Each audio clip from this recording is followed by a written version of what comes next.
আপনাদের মাঝে কিন্তু একটা কাগজ গেছে, পেপারসের ধরনের গেছে না? এটা আপনারা পড়বেন, পিছনে দেখবেন 31 দফা আছে।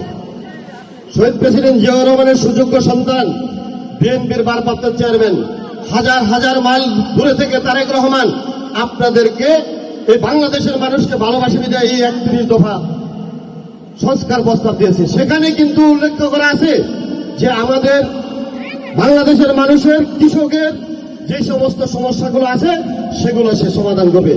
মা বোনদেরকে প্রত্যেককে ফ্যামিলি কার্ড দেওয়া হবে, একটা পরিবারের মাকে ফ্যামিলি কার্ড দেওয়া হবে, যে ফ্যামিলি কার্ডের মাধ্যমে বিএনপি থেকে সুযোগ সুবিধা নিতে পারবেন, সরকার থেকে বিনা সুদে ঋণ নিতে পারবেন, সেটা দিয়ে আপনারা হাঁস পালন, মুরগি পালন, গরু ছাগল পালন করতে পারবেন, পরিবারের যে চাহিদা আছে সেটা মিটাইতে পারবেন, ছেলে মেয়েদেরকে পড়াশোনা করাইতে পারবেন। সেইটা কিন্তু এই 31 দফায় দেওয়া আছে। যে 31 দফা বাস্তবায়ন হলে আগামী দিনে যদি আপনারা ধানের শীষে ভোট দেন, বিএনপি যদি ক্ষমতায় আসে, তাহলে এই 31 দফার মাধ্যমে আপনাদেরকে একটি করে ফ্যামিলি কার্ড দেওয়া হবে।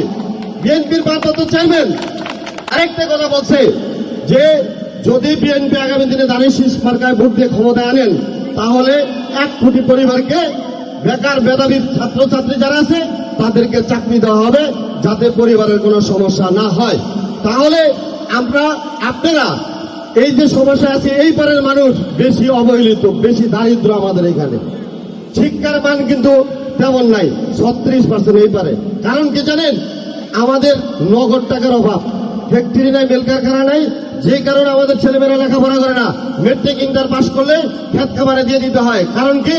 কারণ হলো যে পরিবারের যে সমস্যা, যে দারিদ্রতা, সেটা দূর করার জন্য, পরিবারের চাহিদা মেটানোর জন্য, যে ফসল ফলায় না ফলাইলে সেটা কিন্তু আর খেত খামারে কাজ না করলে আমাদের ঘরে ভাত আসবে না। সেই কারণে আমাদের ছেলেমেয়েরা লেখাপড়া করতে পারে নাই। আমরা সেটা আর হতে দেব না।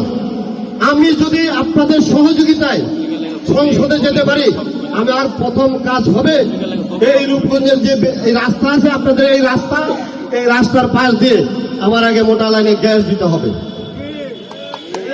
আমার মোটা লাইনে গ্যাস দিতে হবে, রাস্তা প্রশস্ত করতে হবে।